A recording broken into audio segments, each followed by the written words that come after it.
Syederolun paket sembako bagi masyarakat terdampak COVID-19 tiba di Sukamakmur, Nagan Raya.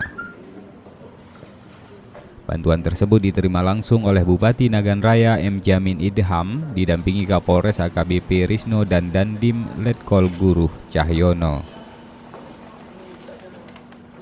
Total ada 1.442 yang disalurkan untuk Nagan Raya yang diangkut menggunakan 4 unit truk.